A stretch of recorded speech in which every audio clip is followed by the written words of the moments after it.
வணக்கம். இப்போ சமீபத்தில் ராணிப்பேட்டை மாவட்டத்தில் புத்தகத் திருவிழா 3வது ஆண்டு புத்தகத் திருவிழாவுக்கு நிறைவு நாளுக்கு அழைச்சிருந்தாங்க. பட்டிமன்றம் தான்.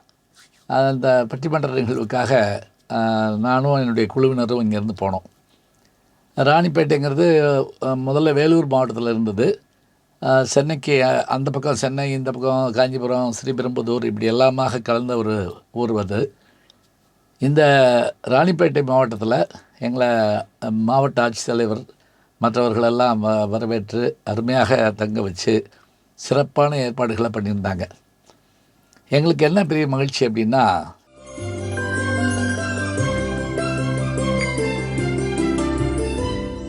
நாங்கள் எங்கே போனாலும் மாலையில் நிகழ்ச்சியாக இருந்தால் காலையில் ஓய்வு இருந்தால் அங்கே இருக்கக்கூடிய பக்கத்தில் கோவிலோ அல்லது ஏதாவது ஒரு இப்போ புதிய இடங்களோ இதை பார்த்துட்டு வருவோம். எங்களை நாங்கள் வரோம்னு சொன்னோடனே எங்களை வரவேற்ற 2 பேராசிரியர்கள் யாருன்னு கேட்டிங்கன்னா, முதல்ல மேல்மருவத்தூர் ஆதிபராசக்தி கலை அறிவியல் கல்லூரியில் தமிழ்துறையில் பணியாற்றின பேராசிரியர் இளங்கோ அவர்கள். அவருடைய சொந்த ஊர் வந்து நம்முடைய ராணிப்பேட்டை பக்கத்தில் இருக்கக்கூடிய திருப்பார்கடல்ங்கிற ஊர். பேரே பாருங்கள் எப்படி இருக்குன்னு. அவர் இப்போ வந்து அங்கே அரசு பள்ளியில் ஆசிரியராக பணிபுரிகிறார். அவரும் செய்யாறு அறிஞர் அண்ணா கலை அறிவியல் கல்லூரியுடைய இயற்பியல் பேராசிரியர் திரு ராஜசேகரன் அவர்களும் எங்களை வரவேற்றாங்க. நம்ம போய் அந்த இடத்த பார்த்துட்டு வந்துடலாம்னு சொன்ன உடனே காலையில் நாங்கள் இருந்து அங்கே அந்த அரசினர் விடுதியிலேருந்து அப்படியே புறப்பட்டு போனோம். பக்கத்தில் தான் அது.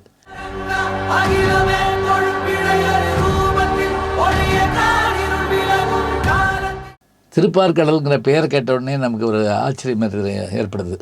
திருப்பார்கடலில் பள்ளி கொண்டானே ஸ்ரீமன் நாராயணா அப்படின்னு சொல்லிட்டு இந்த பாட்டை நம்ம கேட்டிருக்கிறோம். பள்ளி கொண்டாயே ஸ்ரீமன் நாராயணா.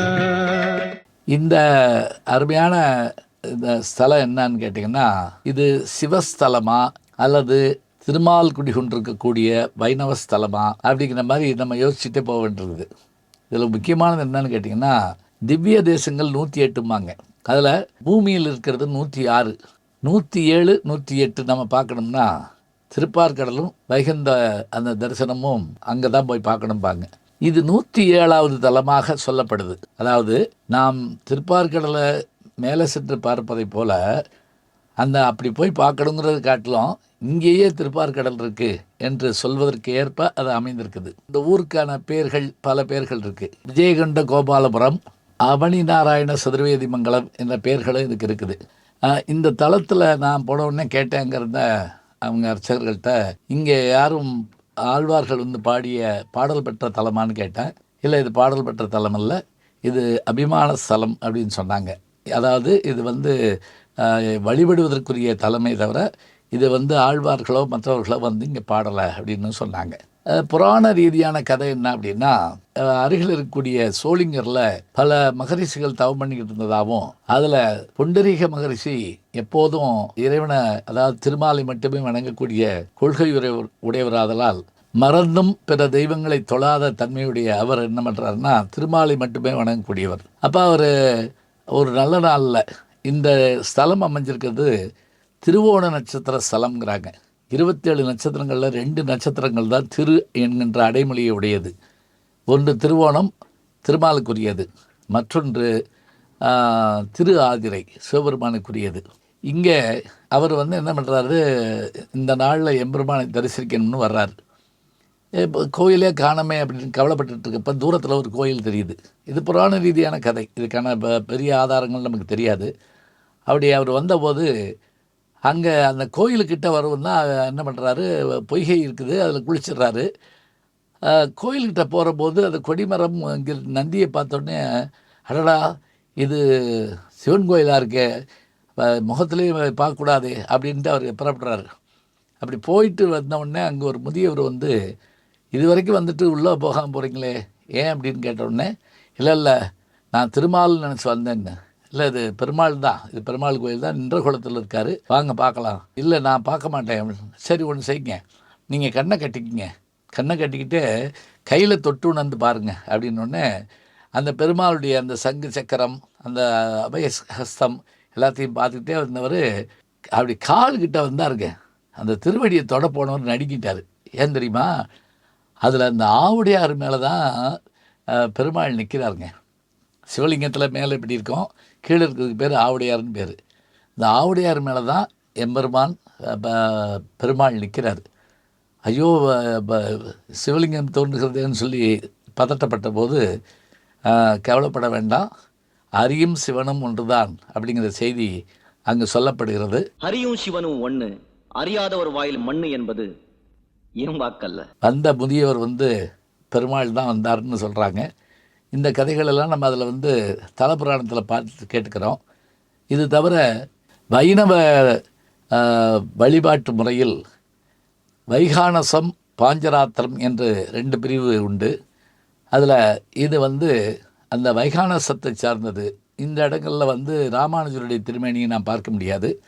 ஆனால் பத்மாவதி தாயார், பூமி தாயார், அதே போல் ஆண்டாள் சன்னதி, ஆஞ்சநேயர், மற்றும் இருக்கக்கூடிய அந்த பெரும் தெய்வங்கள் எல்லாருமே அங்கே இருக்காங்க.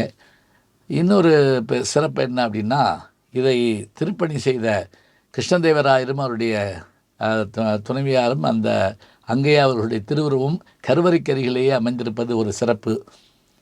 இந்த அருமையான இந்த தளம் அந்த ராணிப்பேட்டைக்கு அருகே இருக்கிறது. பூமியிலேயே இதை நாம் காணலாம் என்கின்ற அந்த பெருமை இருக்குது. பக்கத்திலேயே இந்த பிரசன்ன வெங்கடாஜலபதி கோயிலாகிய இந்த இடத்துக்கு பக்கத்திலேயே வைகுந்த பெருமாளுடைய சன்னதி கொண்ட ஒரு கோயிலும் இருக்குது. அதாவது பார்க்கடல் எப்படி பள்ளி கொண்டிருப்பாரோ அது மாதிரி அவர் அங்கே பள்ளி கொண்ட பெருமாளாக இருக்கிறாரு. கிடந்த கோலமும் இருக்குது, நின்ற கோலமும் இருக்குது. நாங்கள் போன நேரம் தைலக்காப்பு நடந்ததால் எங்களுக்கு அந்த திருமுகம் மட்டும் தெரிஞ்சது. அதை நாங்கள் வழங்கிட்டு வந்தோம். அதனுடைய சிறப்புகள் எல்லாம் ரொம்ப அருமையாக இருந்தது. எப்போதாவது வாய்ப்பு இருந்தால் போய் பார்த்துட்டு வாங்க. அதாவது திருவோண நட்சத்திர ஸ்தலமாகிய பூலோக வைகுண்டம் என்று நாம் போற்றப்படுகின்ற இந்த திருப்பார்க்கடல் என்ற பெயரை கொண்ட இந்த தலம் சிவனும் திருமாலும் சிவனும், ஹரியும் சிவனும் ஒன்றாக இருக்கிற தலம், அற்புதமான தலம். இந்த தலத்தை நீங்கள் சென்று பார்த்து வரலாம். எங்களை அழைச்சிட்டு போன அந்த பேராசிரியருடைய வீட்டுக்கும் நாங்கள் போயிட்டு வந்தோம். மாலையில் மிகச்சிறப்பாக பட்டிமன்றம் முடிச்சுட்டு வந்தோம். இந்த நிகழ்வுகளெல்லாம் அந்த காட்சியிலையும் நீங்கள் பார்க்கலாம். இப்போ நம்ம திருப்பார்க்கடல் அந்த ஸ்தலத்தில் 107வது திவ்ய ஸ்தலம். அதனுடைய ஒரு பகுதியில் ஆவுடையார் மேலே திருமால், அதாவது பெருமாள் இருக்கிற மாதிரி எழுந்தரில் அந்த இதை பார்த்துருந்தோம். இது ஒரு அற்புதமான தலம். இந்த ஸ்தலத்துக்கு பார்க்கணும் எல்லோரும். அங்கே நாங்கள் போயிட்டு வந்தபோது எங்களுக்கு கிடைச்ச அந்த ஒரு மகிழ்ச்சி உங்களுக்கும் கிடைக்க வேண்டும். நல்ல செய்திகளை நாளும் சிந்திப்போம், நாளை சந்திப்போம். நம்முடைய யூடியூப் சேனலில் சேர்ந்து Instagram, Facebook, Twitter, blog, WhatsApp channel என்று அத்தனையிலும் நான் முன்தொடர்ந்து செல்கிறேன். நீங்கள் பின்தொடர்ந்து வாருங்கள்.